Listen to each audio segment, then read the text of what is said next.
Welcome. Today we're reading the chapter Silently in the Night of the novel Tarzan the Terrible. Last time, Jane made her first kill of a hare, which filled her with pride and marked a significant turning point in her struggle for survival. She successfully created fire to cook her meat and began constructing a safe shelter in her tree, all while reflecting on her past experiences and planning for a future with better weapons and a pathway back to civilization. However, her solitude is disrupted when she unexpectedly encounters Lieutenant Obergitz, whose presence unsettles her, as she is filled with both wariness and contempt for him, leading to a tense standoff where she asserts her intention to defend her newfound territory against him. In Allur, the fortunes of the city had been tossed from hand to hand. The party of Khotan's loyal warriors that Tarzan had led to the rendezvous at the entrance to the secret passage below the palace gates had met with disaster. Their first rush had been met with soft words from the priests. They had been exhorted to defend the faith of their fathers from blasphemers. Jadon was painted to them as a defiler of temples, and the wrath of Jad ben Otho was prophesied for those who embraced his cause. The priests insisted that Ludon's only wish was to prevent the seizure of the throne by Jadon until a new king could be chosen according to the laws of the Hodon. The result was that many of the palace warriors joined their fellows of the city, and when the priests saw that those whom they could influence outnumbered those who remained loyal to the palace, they caused the former to fall upon the latter, with the result that many were killed, and only a handful succeeded in reaching the safety of the palace gates, which they quickly barred. The priests led their own forces through the secret passageway into the temple, while some of the loyal ones sought out Jadon and told him all that had happened. The fight in the banquet hall had spread over a considerable portion of the palace grounds, and had at last resulted in the temporary defeat of those who had opposed Jadon. This force, counseled by under-priests, sent for the purpose by Ludon, had withdrawn within the temple grounds, so that now the issue was plainly marked as between Jadon on the one side and Ludon on the other. The former had been told of all that had occurred in the apartments of Oloa, to whose safety he had attended at the first opportunity, and he had also learned of Tarzan's part in leading his men to the gathering of Ludon's warriors. These things had naturally increased the old warrior's former inclinations of friendliness toward the ape-man, and now he regretted that the other had departed from the city. The testimony of Oloa and Panat was such as to strengthen whatever belief in the godliness of the stranger Jadon and others of the warriors had previously entertained, until presently there appeared a strong tendency upon the part of this palace faction to make the Dorolotho an issue of their original quarrel with Ludon. Whether this occurred as the natural sequence to repeated narrations of the ape-man's exploits, which lost nothing by repetition, in conjunction with Ludon's enmity toward him, or whether it was the shrewd design of some wily old warrior such as Jadon, who realized the value of adding a religious cause to their temporal one, it were difficult to determine. But the fact remained that Jadon's followers developed bitter hatred for the followers of Ludon because of the high priest's antagonism to Tarzan. Unfortunately, however, Tarzan was not there to inspire the followers of Jadon with the holy zeal that might have quickly settled the dispute in the old chieftain's favor. Instead, he was miles away, and because their repeated prayers for his presence were unanswered, the weaker spirits among them commenced to suspect that their cause did not have divine favor. There was also another, and a potent cause for defection, from the ranks of Jadon. It emanated from the city, where the friends and relatives of the palace warriors, who were largely also the friends and relatives of Ludon's forces, found the means, urged on by the priesthood, to circulate throughout the palace pernicious propaganda aimed at Jadon's cause. The result was that Ludon's power increased, while that of Jadon waned. Then followed a sortie from the temple, which resulted in the defeat of the palace forces, and though they were able to withdraw in decent order, they did, leaving the palace to Ludon, who was now virtually ruler of Pauldon. Jadon, taking with him the princess, her women and their slaves, including Panat, as well as the women and children of his faithful followers, retreated not only from the palace, but from the city of Allur as well, and fell back upon his own city of Jalur. Here he remained, recruiting his forces from the surrounding villages of the north which, being far removed from the influence of the priesthood of Allur, were enthusiastic partisans in any cause that the old chieftain espoused, since for years he had been revered as their friend and protector. And while these events were transpiring in the north, Tarzan Jadguru lay in the lion pit at Tulur, while messengers passed back and forth between Mosar and Ludon, as the two dickered for the throne of Paluldon. Mosar was cunning enough to guess that should an open breach occur between himself and the high priest, he might use his prisoner to his own advantage, for he had heard whisperings among even his own people that suggested that there were those who were more than a trifle inclined to belief in the divinity of the stranger, and that he might indeed be the Doral Otho. Ludon wanted Tarzan himself. He wanted to sacrifice him upon the eastern altar with his own hands before a multitude of people, since he was not without evidence that his own standing and authority had been lessened by the claims of the bold and heroic figure of the stranger. The method that the high priest of Tulur had employed to trap Tarzan had left the ape man in possession of his weapons, though there seemed little likelihood of their being of any service to him. He also had his pouch, in which were the various odds and ends which are the natural accumulation of all receptacles, from a gold mesh bag to an attic. There were bits of obsidian and choice feathers for arrows, some pieces of flint and a couple of steel, an old knife, a heavy bone needle, and strips of dried gut. Nothing very useful to you or me, perhaps, but nothing useless to the savage life of the ape man. When Tarzan realized the trick that had been so neatly played upon him, he had awaited expectantly the coming of the lion, for though the scent of Ja was old, he was sure that sooner or later they would let one of the beasts in upon him. His first consideration was a thorough exploration of his prison. He had noticed the hide-covered windows, and these he immediately uncovered, letting in the light, and revealing the fact that, though the chamber was far below the level of the temple courts, it was yet many feet above the base of the hill from which the temple was hewn. The windows were so closely barred that he could not see over the edge of the thick wall in which they were cut, to determine what lay close in below him. At a little distance were the blue waters of Jadin El Ul and beyond, the verdure-clad farther shore, and beyond that the mountains. It was a beautiful picture upon which he looked, a picture of peace and harmony and quiet. Nor anywhere a slightest suggestion of the savage men and beasts that claimed this lovely landscape as their own. What a paradise! And someday, civilized man would come and spoil it. Ruthless axes would raze that age-old wood.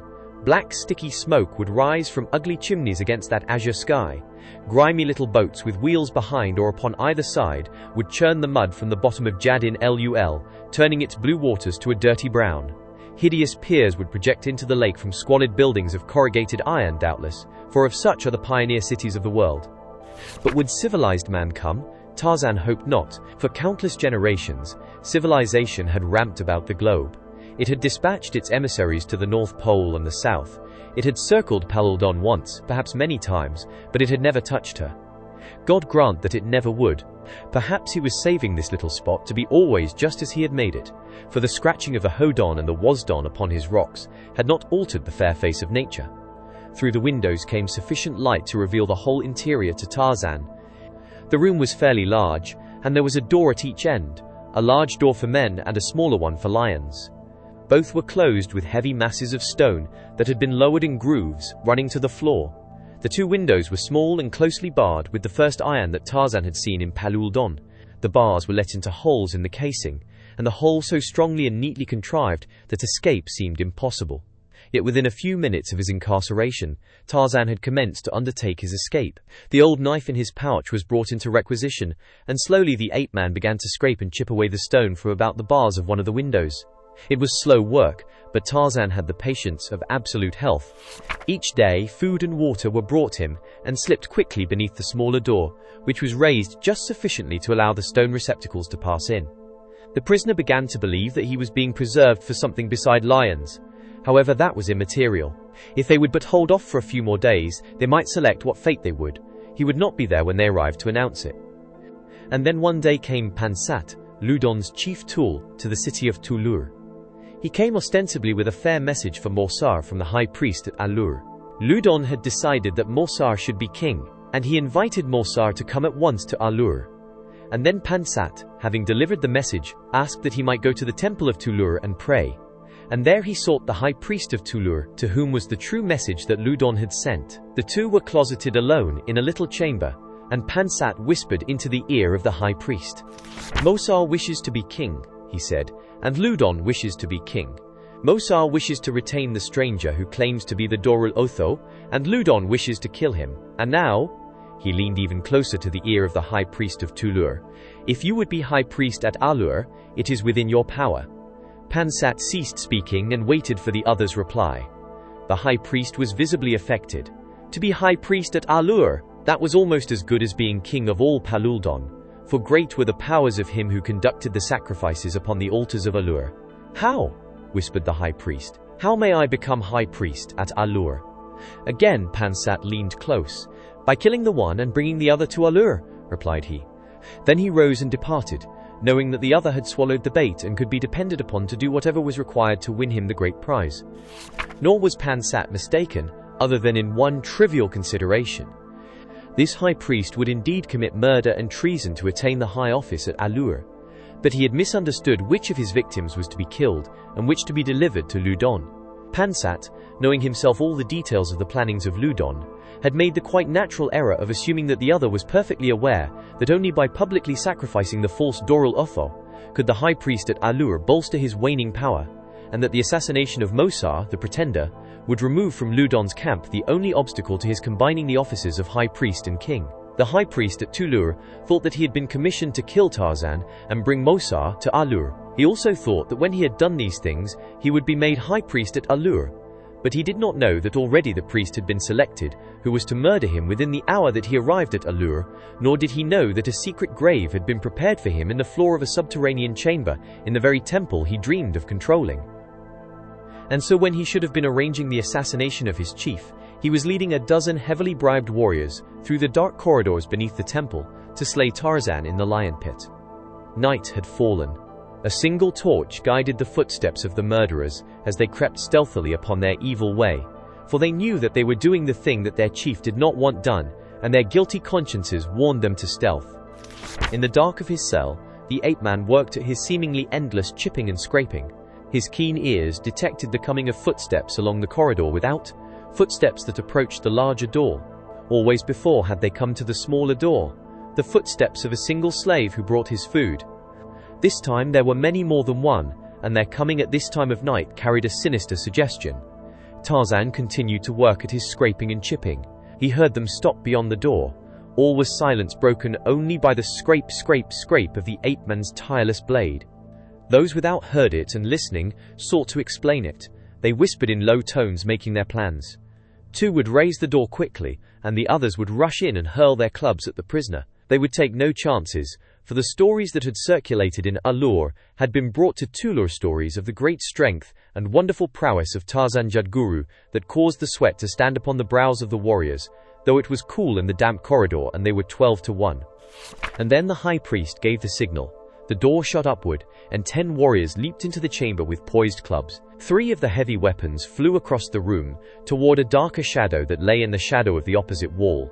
Then the flare of the torch in the priest's hand lighted the interior, and they saw that the thing at which they had flung their clubs was a pile of skins torn from the windows, and that except for themselves the chamber was vacant. One of them hastened to a window. All but a single bar was gone, and to this was tied one end of a braided rope fashioned from strips cut from the leather window hangings. To the ordinary dangers of Jane Clayton's existence was now added the menace of Obergutz's knowledge of her whereabouts. The lion and the panther had given her less cause for anxiety than did the return of the unscrupulous Hun, whom she had always distrusted and feared, and whose repulsiveness was now immeasurably augmented by his unkempt and filthy appearance, his strange and mirthless laughter, and his unnatural demeanor. She feared him now with a new fear, as though he had suddenly become the personification of some nameless horror. The wholesome, outdoor life that she had been leading had strengthened and rebuilt her nervous system, yet it seemed to her, as she thought of him, that if this man should ever touch her, she should scream, and, possibly, even faint. Again and again during the day, following their unexpected meeting, the woman reproached herself for not having killed him, as she would Ja or Jato or any other predatory beast that menaced her existence or her safety. There was no attempt at self-justification for these sinister reflections. They needed no justification. The standards by which the acts of such as you or I may be judged could not apply to hers. We have recourse to the protection of friends and relatives, and the civil soldiery that upholds the majesty of the law, and which may be invoked to protect the righteous weak against the unrighteous strong. But Jane Clayton comprised within herself not only the righteous weak, but all the various agencies for the protection of the weak. To her then, Lieutenant Eric Obergatz presented no different problem than did J.A. the lion. Other than that, she considered the former the more dangerous animal, and so she determined that should he ignore her warning, there would be no temporizing upon the occasion of their next meeting. The same swift spear that would meet J.A.'s advances would meet his. That night, her snug little nest perched high in the great tree seemed less the sanctuary that it had before. What might resist the sanguinary intentions of a prowling panther would prove no great barrier to man, and influenced by this thought she slept less well than before. The slightest noise that broke the monotonous hum of the nocturnal jungle startled her into alert wakefulness to lie with straining ears in an attempt to classify the origin of the disturbance, and once she was awakened thus by a sound that seemed to come from something moving in her own tree. She listened intently, scarce breathing. Yes, there it was again, a scuffing of something soft against the hard bark of the tree. The woman reached out in the darkness and grasped her spear. Now she felt a slight sagging of one of the limbs that supported her shelter, as though the thing, whatever it was slowly raising its weight to the branch. It came nearer. Now she thought that she could detect its breathing. It was at the door. She could hear it fumbling with the frail barrier. What could it be? It made no sound by which she might identify it. She raised herself upon her hands and knees and crept stealthily the little distance to the doorway, her spear clutched tightly in her hand. Whatever the thing was, it was evidently attempting to gain entrance without awakening her. It was just beyond the pitiful little contraption of slender boughs that she had bound together with grasses and called a door. Only a few inches lay between the thing and her. Rising to her knees, she reached out with her left hand and felt until she found a place where a crooked branch had left an opening a couple of inches wide near the center of the barrier. Into this she inserted the point of her spear. The thing must have heard her move within, for suddenly it abandoned its efforts for stealth and tore angrily at the obstacle. At the same moment Jane thrust her spear forward with all her strength. She felt it enter flesh. There was a scream and a curse from without, followed by the crashing of a body through limbs and foliage. Her spear was almost dragged from her grasp, but she held to it until it broke free from the thing it had pierced. It was Obergat's. The curse had told her that. From below came no further sound. Had she then killed him? She prayed so. With all her heart she prayed it. To be freed from the menace of this loathsome creature were relief indeed. During all the balance of the night she lay there awake, listening. Below her, she imagined, she could see the dead man with his hideous face bathed in the cold light of the moon lying there upon his back staring up at her. She prayed that J.A. might come and drag it away, but all during the remainder of the night she heard never another sound above the drowsy hum of the jungle. She was glad that he was dead, but she dreaded the gruesome ordeal that awaited her on the morrow, for she must bury the thing that had been Eric Obergat's, and live on there above the shallow grave of the man she had slain. She reproached herself for her weakness, repeating over and over that she had killed in self-defense, that her act was justified, but she was still a woman of today, and strong upon her were the iron mandates of the social order from which she had sprung, its interdictions and its superstitions. At last came the tardy dawn. Slowly the sun topped the distant mountains beyond Jadin Lul, and yet she hesitated to loosen the fastenings of her door and look out upon the thing below, but it must be done.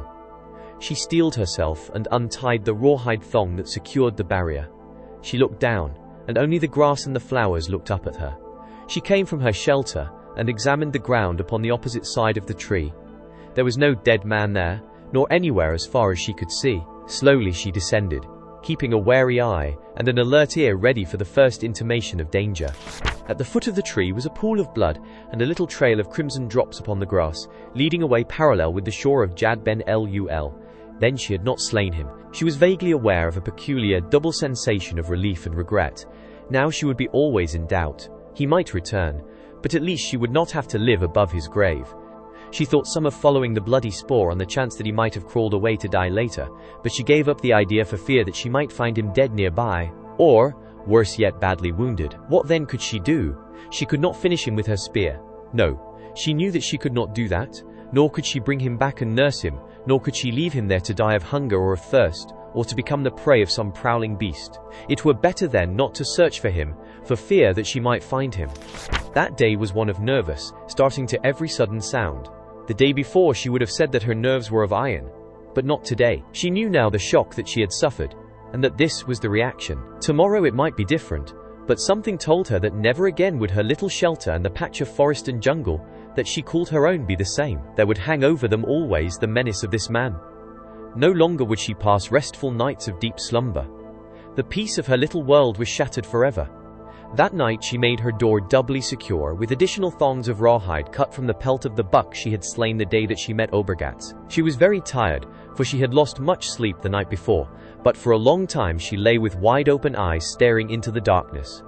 What saw she there? Visions that brought tears to those brave and beautiful eyes, visions of a rambling bungalow that had been home to her, and that was no more, destroyed by the same cruel force that haunted her even now in this remote, uncharted corner of the earth. Visions of a strong man whose protecting arm would never press her close again. Visions of a tall, straight son who looked at her adoringly out of brave, smiling eyes that were like his father's. Always the vision of the crude, simple bungalow rather than of the stately halls that had been as much a part of her life as the other. But he had loved the bungalow and the broad, free acres best, and so she had come to love them best too. At last she slept, the sleep of utter exhaustion. How long it lasted she did not know, but suddenly she was wide awake, and once again she heard the scuffing of a body against the bark of her tree, and again the limb bent to a heavy weight. He had returned. She went cold, trembling as with ague. Was it he, or, oh God, had she killed him then, and was this? She tried to drive the horrid thought from her mind, for this way, she knew, lay madness, and once again she crept to the door, for the thing was outside just as it had been last night. Her hands trembled as she placed the point of her weapon to the opening. She wondered if it would scream as it fell. Did you enjoy today's chapter of Tarzan the Terrible? Why not subscribe and ring the bell?